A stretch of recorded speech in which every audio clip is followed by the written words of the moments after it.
Después de este lado tienen oportunidad para dos.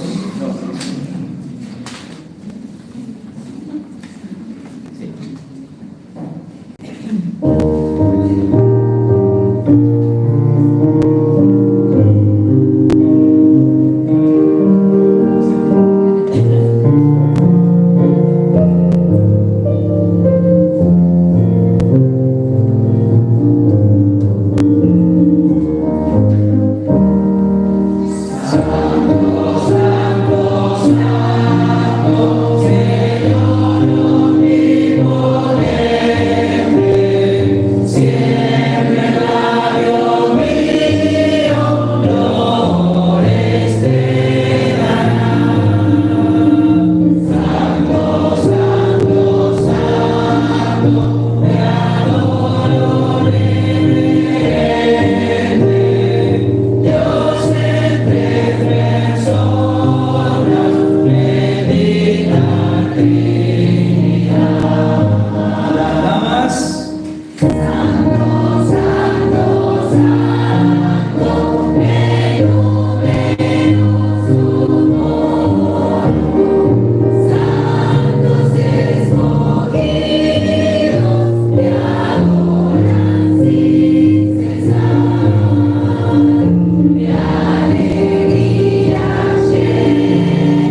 No. No, buscamos el... A vos no te voy a decir que no.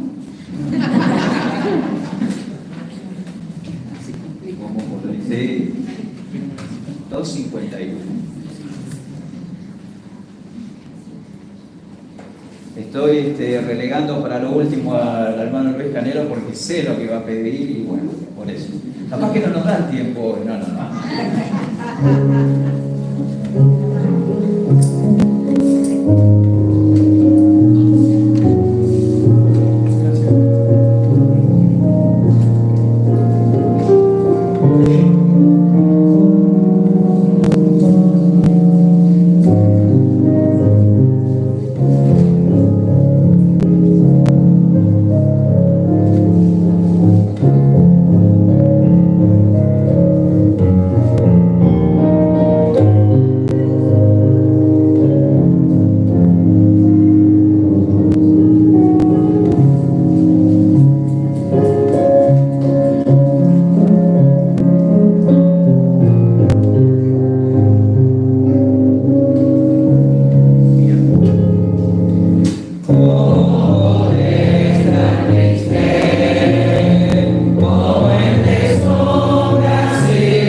Castillo fuerte es nuestro Dios.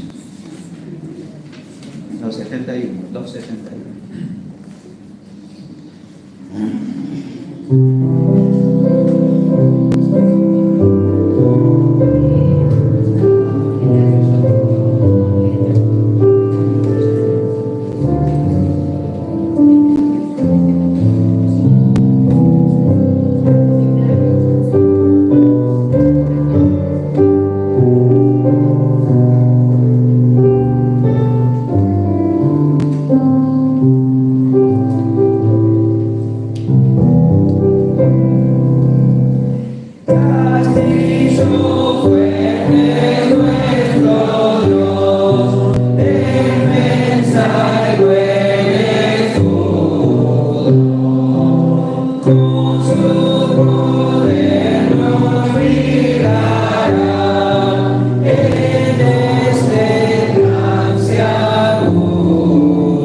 más, Cristina, perdón. Trabajar en la viña del Señor, no me acuerdo. Perdón, trabajar. Anhelo trabajar por el Señor. Eso.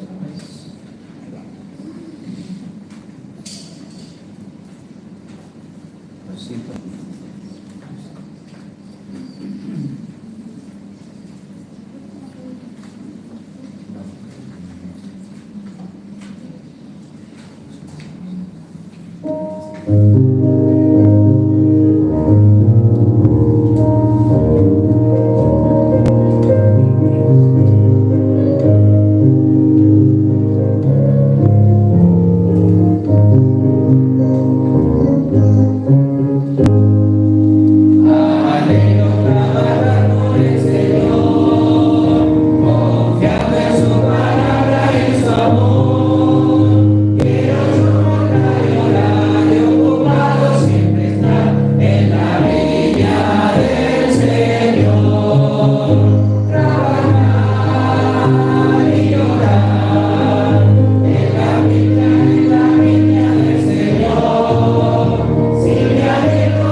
Volveremos a hacer esto algún día. Así que los que se quedaron con un favorito tendrán la oportunidad.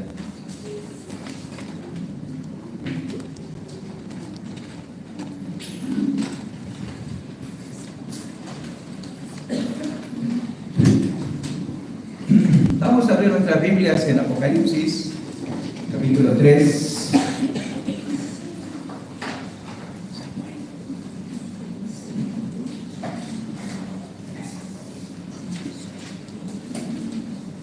Llegamos a la carta, o la última carta de las 7 que el Señor Jesús escribió a iglesias en el Asia Menor, o envió a iglesias en el Asia Menor. La carta a la iglesia en la Odisea. Así que voy a poder pedirles que se pongan de pie.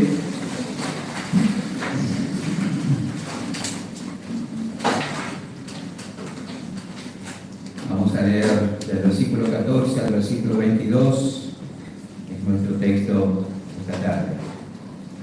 Y escribe al ángel de la iglesia en la Odisea: he aquí el Amén, el testigo fiel y verdadero, el principio de la creación de Dios, dice esto: yo conozco tus obras, que ni eres frío ni caliente.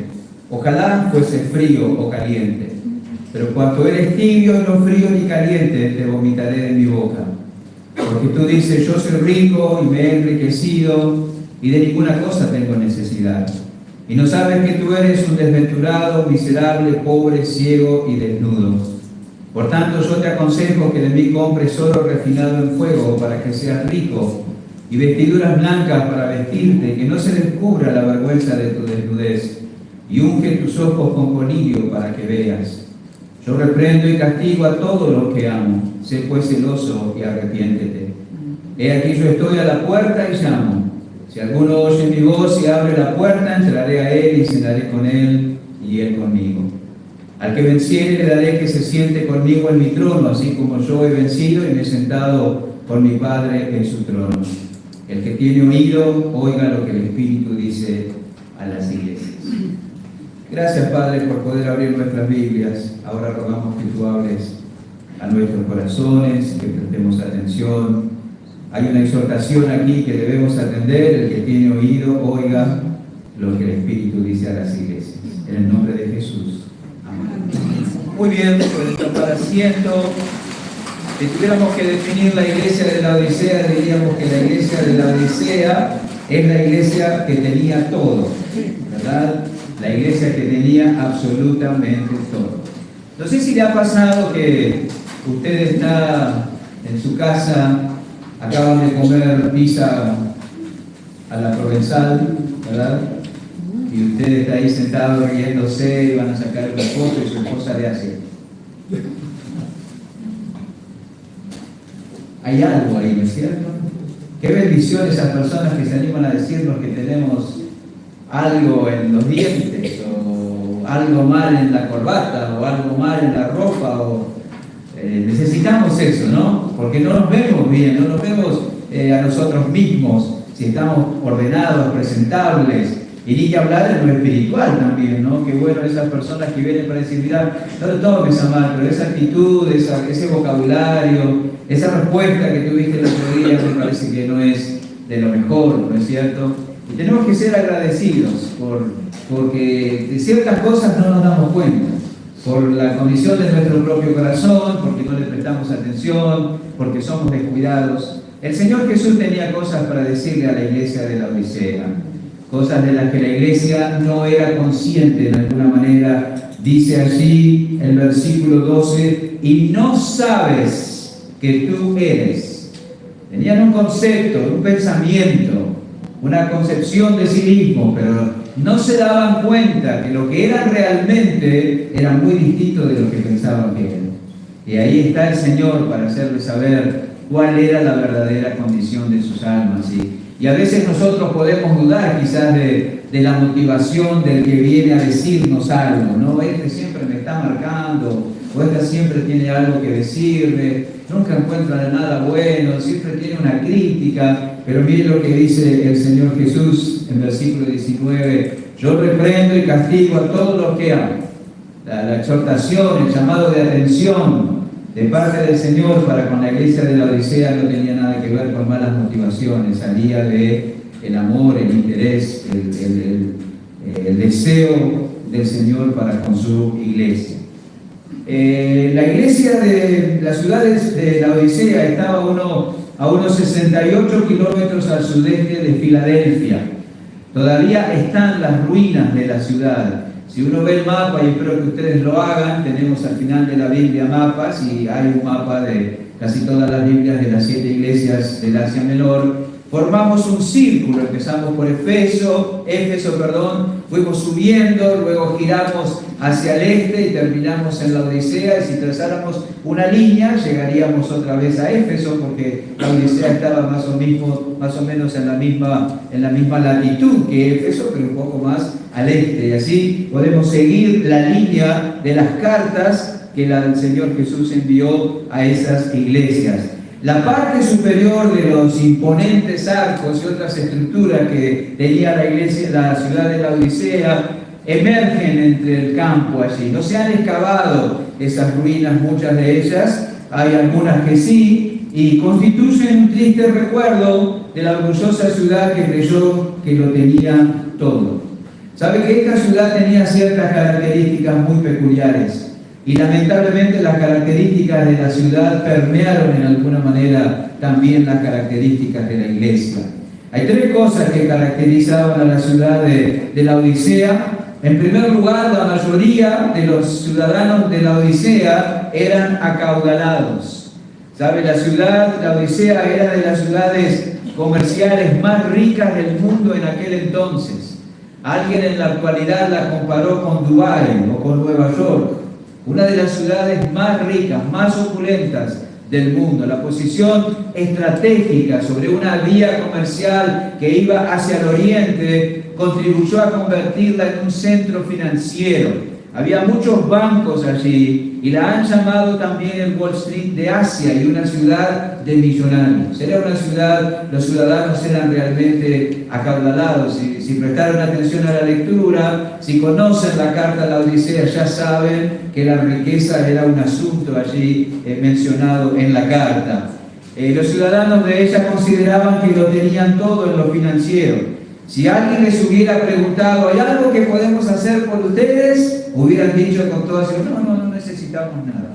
Realmente tenemos todo lo que necesitamos, lo que queremos, aún más. Y vieron que dice el versículo 17, tú dices, yo soy rico, me he enriquecido y de ninguna cosa tengo necesidad. En el año 60 después de Cristo, la ciudad de la Odisea fue destruida por un terremoto. Y ellos no necesitaron ayuda de nadie, ni siquiera de la Roma imperial para reconstruir la ciudad, por cuanto tenían los recursos suficientes y adecuados para hacer por sí solos la reconstrucción.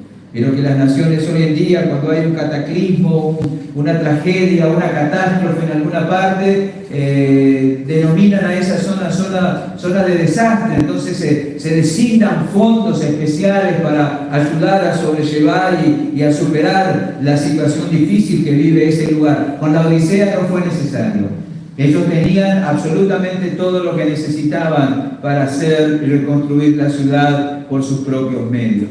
Eran también, en segundo lugar, los ciudadanos de la Odisea, por lo general, saludables. A 20 kilómetros de la ciudad había un renombrado centro médico en las afueras de la ciudad. Se manufacturaba, se elaboraba allí un polvo frigio a partir del cual se podía hacer ungüento para los ojos.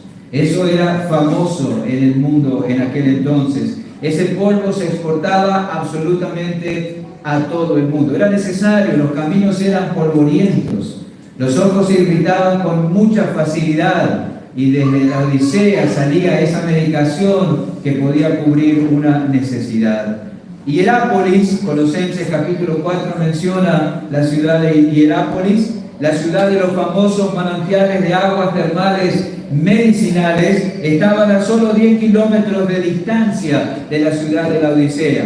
Así que las personas podían disfrutar también de aguas termales curativas, terapéuticas. Así que por lo general los ciudadanos de la Odisea eran saludables. Y en tercer lugar, la mayoría de los ciudadanos de la Odisea vestían prendas de alta calidad, ¿verdad? Prendas caras, prendas exquisitas, prendas muy bien elaboradas. En las colinas alrededor de la ciudad de la Odisea pastaban unas ovejas negras que se caracterizaban por una excelente lana, la cual era poco común. Y esa suave lana de lustroso color negro era utilizado en la confección de ropas altamente estimadas. Por esas prendas se pagaban los precios más altos en los mercados mundiales.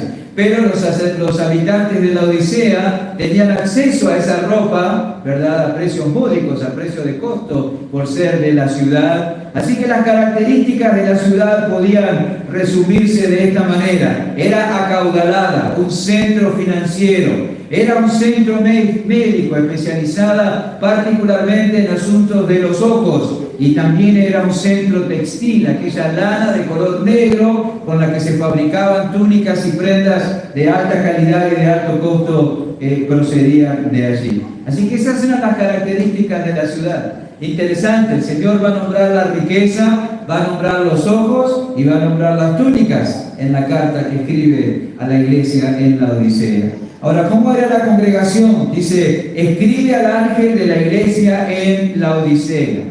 Es muy probable que esta congregación fuera establecida por el apóstol Pablo cuando él ministró en la provincia de Asia.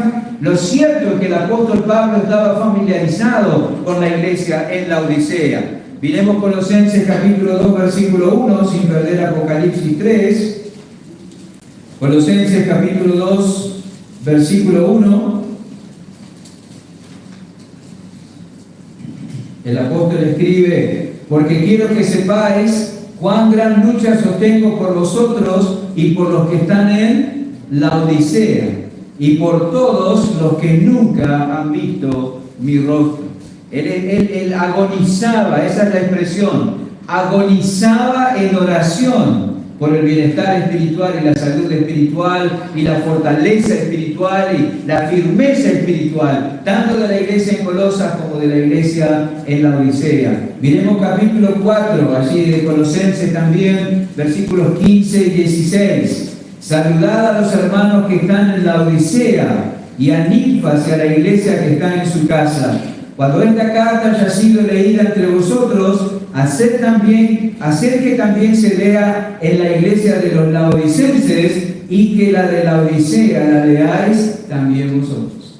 Así que se perdió esa carta, no era inspirada, no era para el canon, porque si no también tendríamos una carta a los laodicenses de parte del apóstol Pablo. Y él quería que se intercambiaran las cartas, que ambas iglesias tuvieran contacto con el contenido de ambas cartas. Así que Pablo estaba familiarizado con aquella iglesia. Cuando esta carta que tenemos hoy en Apocalipsis se escribió, es probable que la congregación de la Odisea ya tuviera más de 30 años de existencia, ¿verdad? No era una iglesia nueva.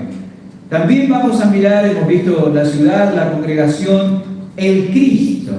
¿Cómo se define el Señor Jesús aquí? Versículo 14. Escribe al ángel de la iglesia en la Odisea: he aquí el Amén, el testigo fiel y verdadero, el principio de la creación de Dios, dice esto.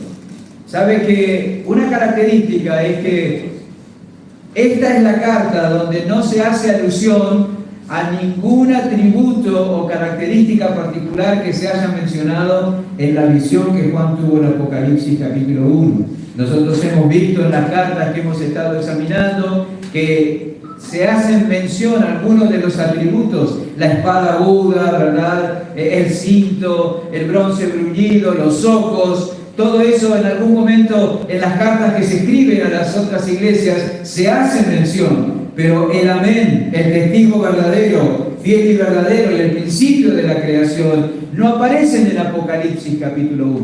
Pero el Señor Jesús entendió que esta iglesia necesitaba recordar estas cosas de Él. Del mismo modo que el médico adapta el tratamiento que le da a los pacientes con necesidades especiales, el Señor también adaptó, ¿verdad?, sus cartas para llenar las necesidades de cada congregación en particular. Él tiene un trato sabio, un trato exclusivo, un trato específico, ¿verdad? Todos nosotros hemos venido esta tarde con diferentes pensamientos, con diferentes necesidades, con diferentes cargas, con diferentes preocupaciones, con diferentes ansiedades, con diferentes proyecciones, ¿verdad? Pero Él tiene la habilidad, y lo hace, la suficiencia de tratar con cada uno de nosotros especialmente y particularmente. Es maravilloso pensar cómo Él toma el mensaje y reparte a cada uno de los oyentes conforme a su propia necesidad. Y si habláramos todos al final de la reunión o cualquier reunión, seguro todos haríamos énfasis en algo diferente. A mí me ayudó a escuchar tal cosa, yo necesitaba que se me recordara esto, yo fui confrontado con tal verdad, porque Él distribuye su alimento a cada uno conforme a su necesidad. Y fíjense, dice, Él se llama a sí mismo el Amén, el testigo fiel y verdadero, el principio de la creación de Dios.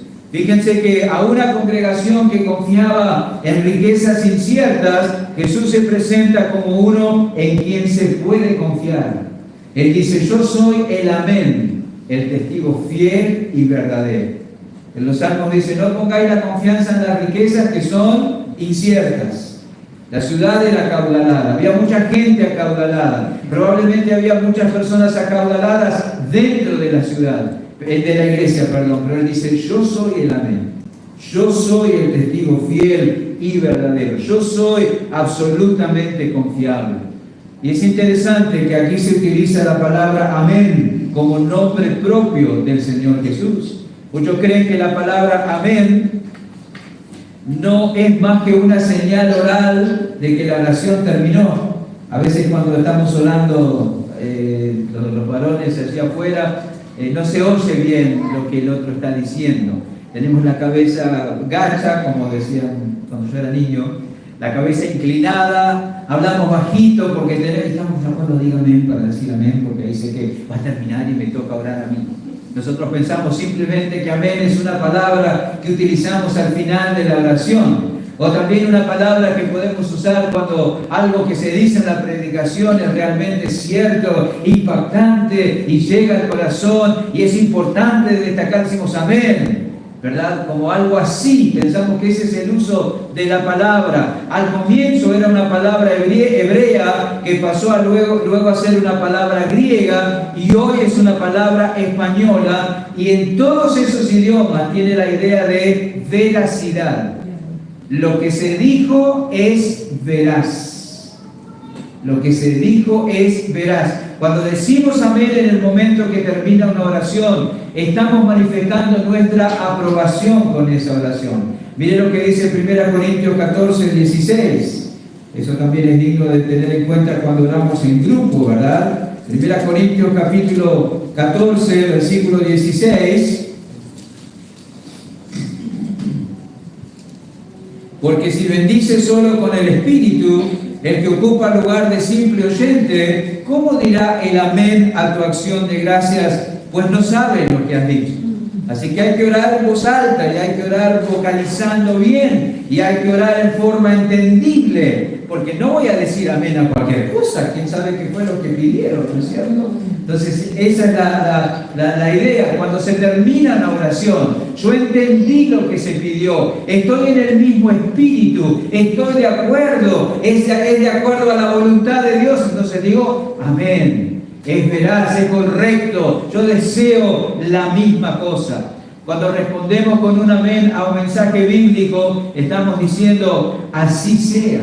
Nehemías capítulo 5, versículo 13, si pueden llegar, si no simplemente escuchen la lectura, porque estamos un poco lejos ahí. Nehemías capítulo 5, versículo 13, además dice Nehemías, sacudí mi vestido y dije, así sacuda Dios de su casa y de su trabajo a todo hombre que no cumpliere esto, y así sea sacudido y vacío. Y respondió toda la congregación, amén. Y alabaron a Jehová, y el pueblo hizo conforme a eso. Así que respondemos con un amén a un mensaje diciendo, así sea, ¿verdad? Es verdad, estoy de acuerdo. Puede decirse amén al comienzo de una oración, al final de una oración, en cualquier momento que deseemos afirmar que algo es cierto. Jesús solía empezar afirmaciones importantes diciendo, de cierto os digo. Podría haber usado también la palabra amén, porque amén también se traduce de cierto os digo. Así que habla de la veracidad, de algo confiable. Yo soy el amén. Tengan cuidado en qué están poniendo su confianza. En su ciudad, en su iglesia, en sus vidas, hay muchas cosas en las cuales poner la confianza, pero todo eso es incierto, no es digno de confianza. El único digno de confianza soy yo soy Él. Amén, dice el Señor Jesús. También Él completa esa idea con la expresión testigo fiel y verdadero. Y eso constituye una contundente afirmación de la absoluta confiabilidad del Señor Jesús. Ahora fíjense, en segundo lugar, a una congregación cuyos miembros se creían autosuficientes, no tengo necesidad de nada, lo leímos ahí, volvemos a Apocalipsis capítulo 3, porque tú dices, yo soy rico, me he enriquecido, confianza en cosas inciertas, de ninguna cosa tengo necesidad, autosuficiente, ¿verdad? El Señor Jesús se presenta como el principio de la creación de Dios. Es interesante esa expresión. Quiere decir, o el Señor se refiere como la fuente de las bendiciones materiales. Al decir el principio de la creación de Dios, esa frase no significa el primero que fue creado, sino el que comenzó todo. Todo tiene su origen en mí. Esa es la idea del principio de la creación de Dios. Todo tiene su comienzo. La palabra principio está relacionada con la idea de origen o causa. Las palabras que Jesús usa en esta frase se parecen a las que Pablo usa en la carta a los Colosenses. Colosenses capítulo 1, versículos 15 al 17. Vamos allí. Presumiblemente esto era un himno que cantaba la iglesia primitiva, o la iglesia en su comienzo. No me gusta decir primitiva porque me hace pensar en un nivel más bajo de algo. La iglesia en sus comienzos, en su principio, Colosenses capítulo 1, versículo 15, Él es la imagen del Dios invisible, el primogénito de toda creación, porque en Él fueron creadas todas las cosas, las que hay en los cielos, las que hay en la tierra, visibles e invisibles, sean tronos, sean dominios, sean principados, sean potestades, todo fue creado por medio de Él y para Él, y Él es antes de todas las cosas, y todas las cosas en Él subsisten. Si en Él fueron creadas todas las cosas, en lugar de hacer alarde de lo que poseían, yo me he enriquecido y de ninguna cosa tengo necesidad. Los laodicenses deberían estar dándole gracias a Dios por la prosperidad material de ellos, en lugar de estar atribuyéndosela a sí mismos. No tengo necesidad de nada, soy autosuficiente, en lugar de lo cual deberían decir: Señor, gracias, porque todo comienza en ti. Tú eres el origen y la causa de todo. Si tengo estas bendiciones es porque tú las has provisto en tu gracia a mi favor. No nos tenemos que olvidar, hermanos, que hay peligro cuando no tenemos y hay peligro para la vida espiritual cuando tenemos. Si bien es cierto que en la necesidad son muchos los que flaquean en la fe, ¿verdad? Porque pueden ser tentados y engañados para dudar de la bondad, el cuidado y la fidelidad de Dios. Son muchos más los que flaquean en la fe cuando tienen mucho. Son muchos más. Ha dañado más a creyentes la prosperidad que la necesidad. Por eso el proverbista oraba: no me des riqueza ni pobreza, manténme del pan necesario, porque si tengo de más puede ser que me olvide de ti, y si tengo de menos puede ser que robe y blasfeme tu nombre. Hay tanto peligro en la prosperidad como en la necesidad, y ellos estaban en una situación de presunción, con una actitud de presunción que surgía de la abundancia, ¿verdad? Así que dile al Señor: Señor, si me va a estropear la abundancia, no me la des. Si me va a estropear la abundancia, no me la des. Que tenga lo suficiente, eso será bueno, si me mantiene dependiendo y mirándote a ti. Miremos la condición de la iglesia, versículo 15, Apocalipsis 3. Vimos la ciudad, vimos la congregación, vimos el Cristo. Ahora miremos la condición. Yo conozco tus obras, que ni eres frío ni caliente. Ojalá fueses frío o caliente. Puede ser que la razón por la que el Señor Jesús comenzó subrayando su confiabilidad se deba a que su diagnóstico de la condición de ellos iba a ser difícil de aceptar. Pónganse en el lugar de la iglesia. Se la creían. Tenían todo, no necesitaban nada. Estaba todo bien. Pero va a venir Cristo para decir que están engañados, ¿verdad? Así que es importante que ellos tuvieran de entrada ese concepto de que Cristo es veraz, que Él les va a decir la verdad, que su palabra es absolutamente confiable, que lo que tiene que haber en ellos ante el veredicto de Cristo es humildad, no argumentación ni rechazo. Lo que les voy a decir será duro, pero yo soy confiable. No duden, no tengan en poco, no desestimen lo que voy a decir. Eso es muy importante de tener en cuenta, ¿verdad? La iglesia que estaba en la Odisea fue la única congregación que del todo no recibió ningún elogio. Es cierto que la iglesia en Sardis tampoco recibió elogios como grupo, pero en la iglesia en Sardis se dice que había unas pocas personas que no habían manchado sus vestiduras. No había un elogio colectivo, pero hubo un elogio individual para algunos hermanos de la iglesia. Pero aquí no hay absolutamente nada. No hay elogio colectivo, no hay elogio individual, ¿verdad? La Odisea ni siquiera tenía unos pocos fieles, así que Jesús comenzó por afirmar que aunque iba a ser desagradable lo que iba a decir, todo era cierto. Todo era cierto. Yo soy el amén, el testigo verdadero, fiel y verdadero. Y Jesús comenzó su evaluación de la congregación diciendo: yo conozco tus obras. Interesante, ¿no? Tenían obras. Igual, el Señor Jesús las vio, no tenía ningún problema en aceptar, en reconocer, en decirlo. Ellos tenían obras. No negó que la iglesia que estaba en la Odisea tuviera obras, algo estaban haciendo. Es probable que mucho de lo que estuvieran haciendo estuviera relacionado con dinero, ¿verdad? Y era algo de lo que ellos podían jactarse con expresiones tales como: bueno, enviamos 1000 ciclos a Antioquía para ayudar a esa iglesia en la emergencia que están viviendo algunos por las inundaciones. O quizás dirían: enviamos 20 carros de comida a Etiopía para aliviarlos del hambre. Esas serían las obras de las que podrían, quizás esas eran las obras o el tipo de obras de las que pudieran jactarse.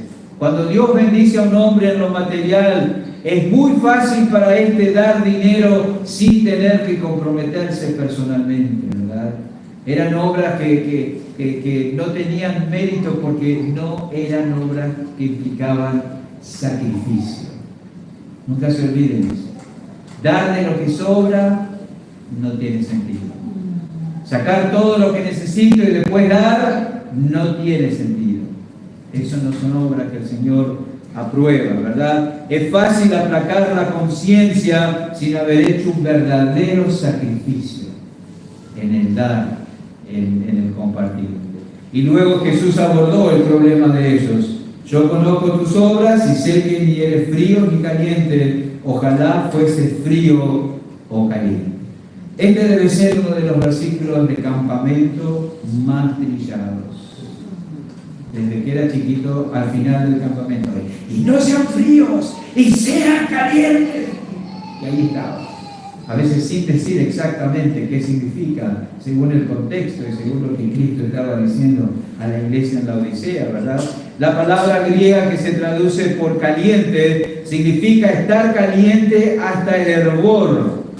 Y el hecho de que frío se contraste con esa palabra debe darle a frío el significado de estar frío como el hielo.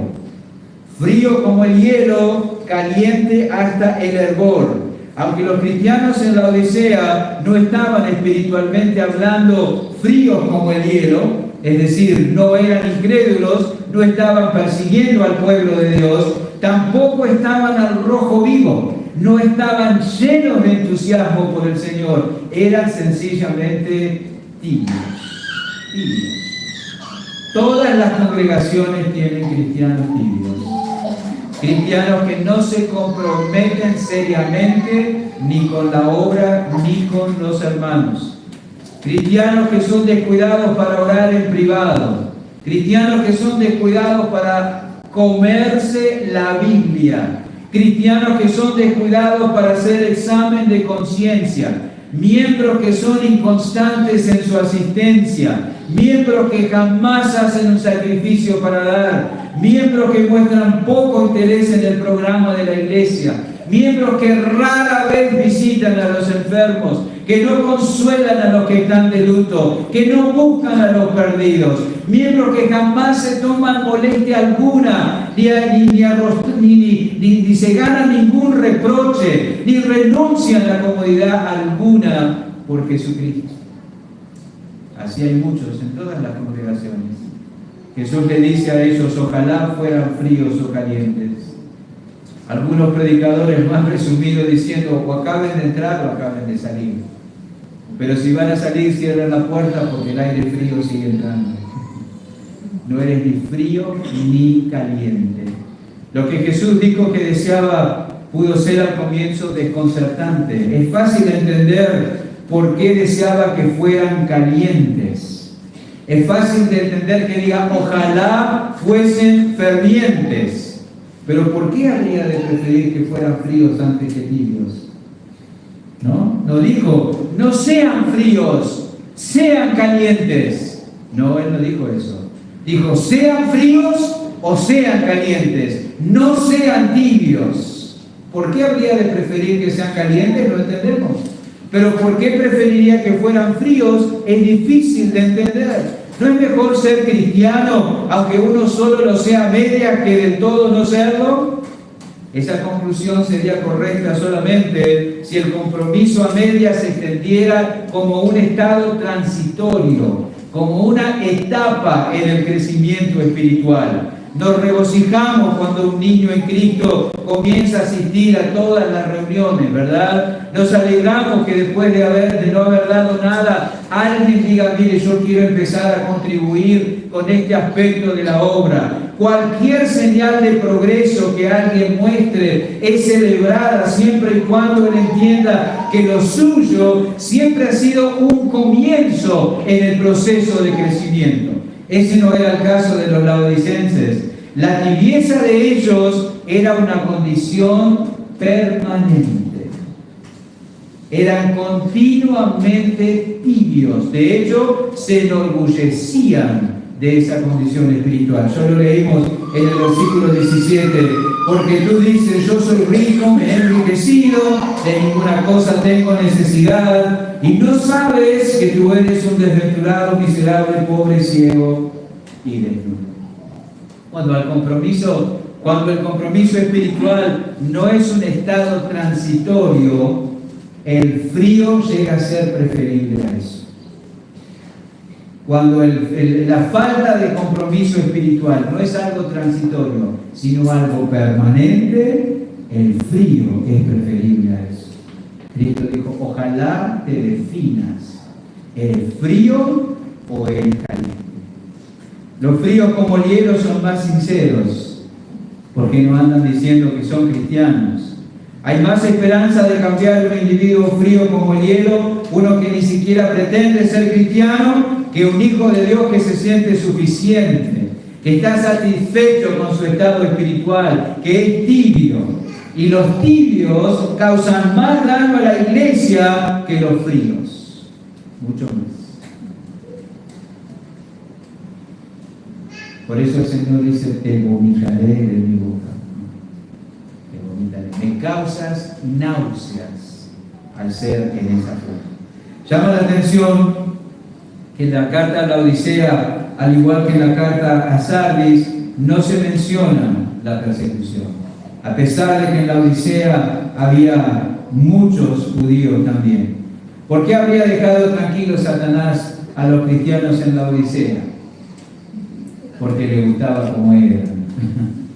No era ningún peligro para Satanás.